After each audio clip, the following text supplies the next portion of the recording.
Hello बच्चों, नमस्ते। मैं अयाना अग्रवाल आशा करती हूँ कि आप सभी पूर्णतः कुशल मंगल होंगे। आज हम आपकी हिंदी का फसल नामक अध्याय पढ़ेंगे।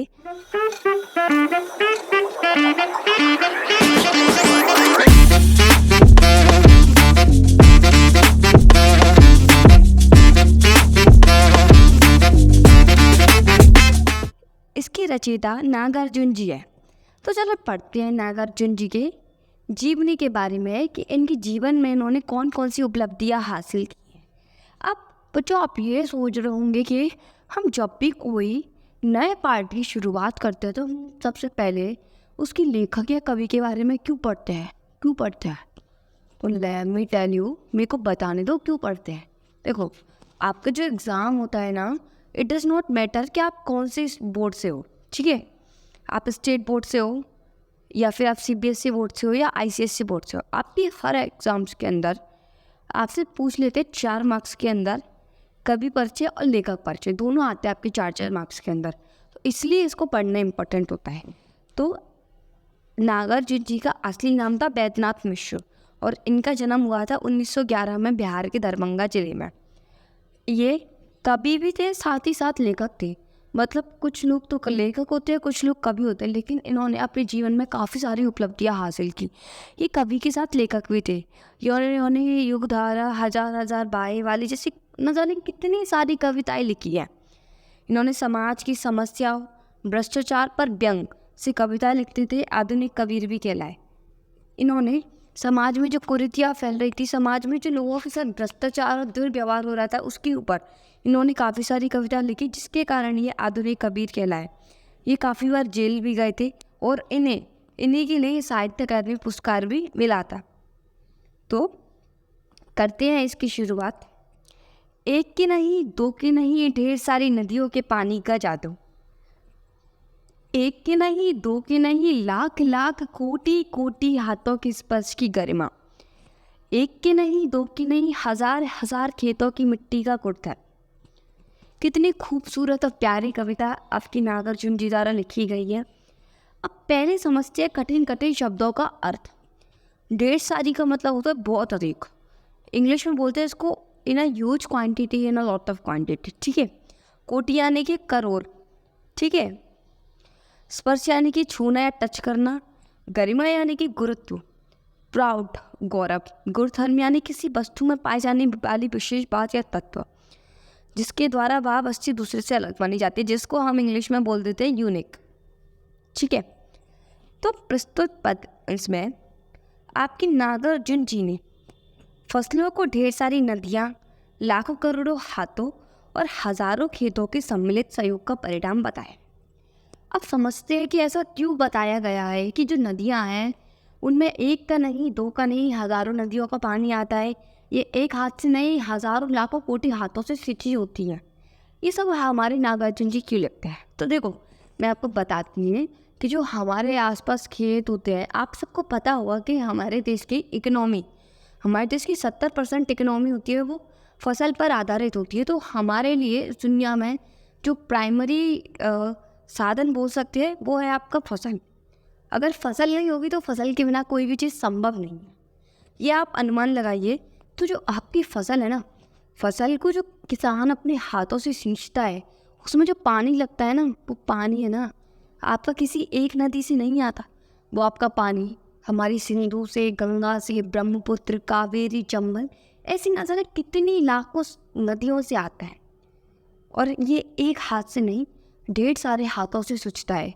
यानी कि जिस मिट्टी में पलता है, जिसमें बीज डलते हैं, हम खाद डालते हैं, अंदर कितनी सारी चीज़ें हम उस फसल को उगाने के लिए मंगाते हैं। किसान के लिए उसकी फसल इतनी इम्पोर्टेंट होती है जितनी एक माँ के लिए उसका बच्चा। तो समझ सकते हैं कि किसान को अपनी फसल से कितना अधिक प्यार होता है, तो वो उसको कितने प्यार से सींचता है। तो चलो पढ़ते हैं इसके बारे में गहराई से। नागार्जुन जी फसलों की महिमा पर प्रकाश डालते हुए कहते हैं कि खेतों में जो फल फूल रही हैं, इनमें एक नहीं, दो नहीं, अधिक नदियों का पानी समाया हुआ है। न जाने कितनी सारी नदियां हैं, उनका पानी समाया हुआ है। अर्थात फसल को उगाने में बहुत सारी नदियों के जल का योग।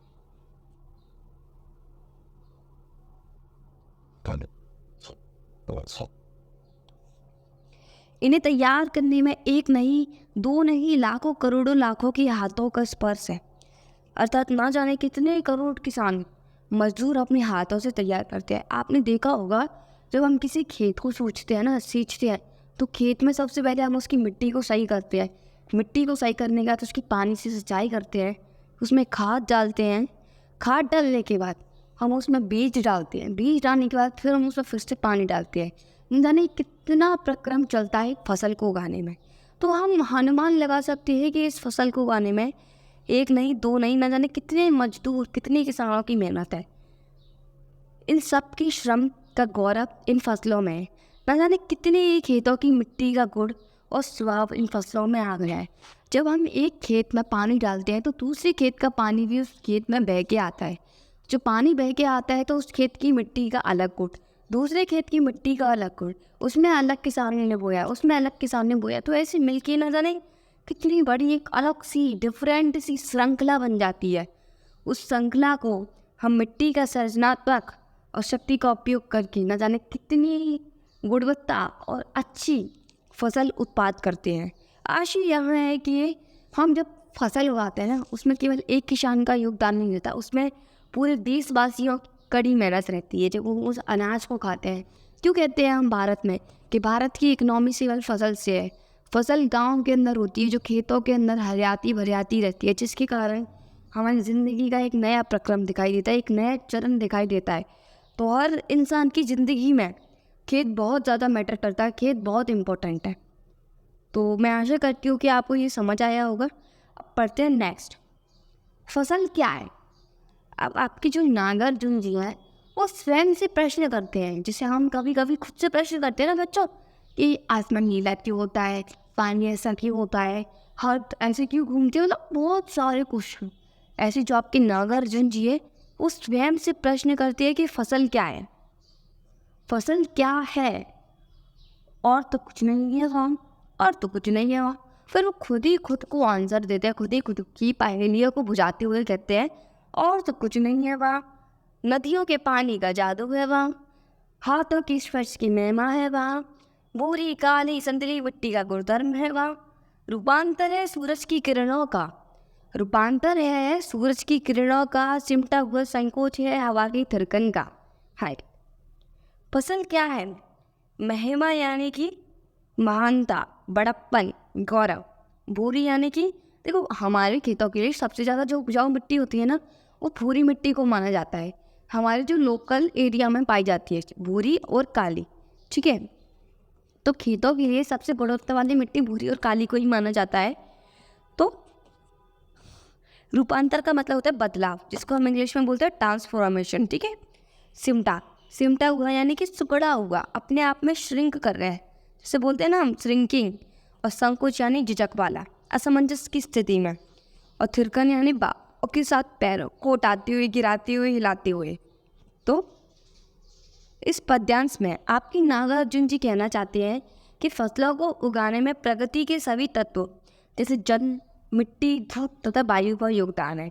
इसी के साथ मानव का श्रम भी सम्मिलित है और इन सबके सम्मिलित प्रभाव से ही फसलें उगती है।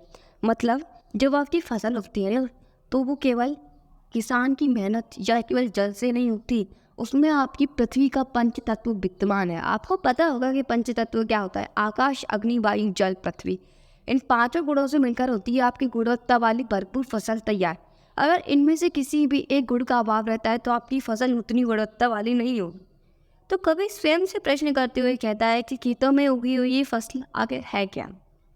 वहाँ स्वयं में ये उत्तर देते हुए कहता है कि ये फसलें और कुछ नहीं बल्कि पानी के अमृत भरे प्रभाव से सिंचकर पुष्ट हुई है। इसमें नदियों का जादुई प्रभाव।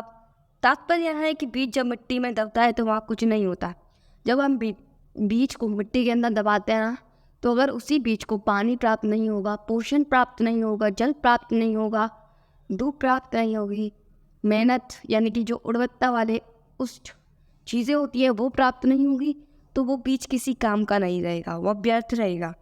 तो भी फसल को उगाने में पंच तत्वों का महत्वपूर्ण प्रभाव है।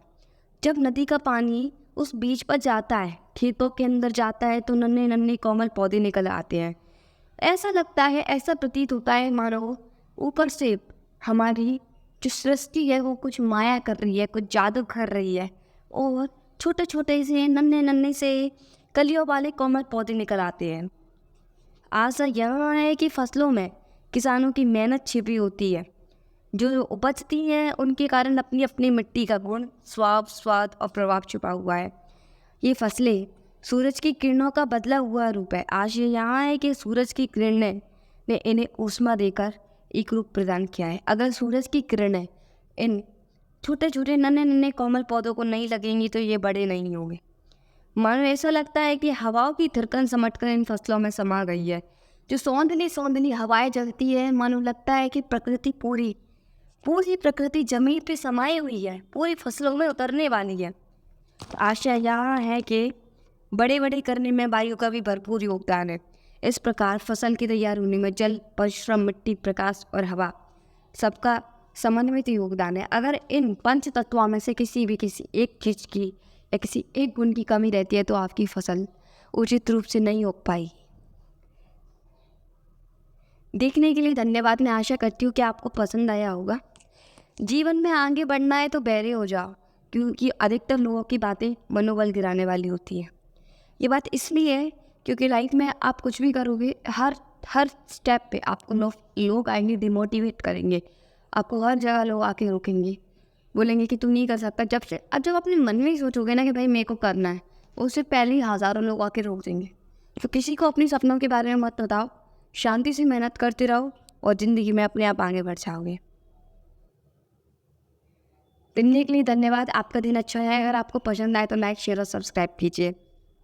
Bye. Well, I'm not going to do that. I mean, it's aligned.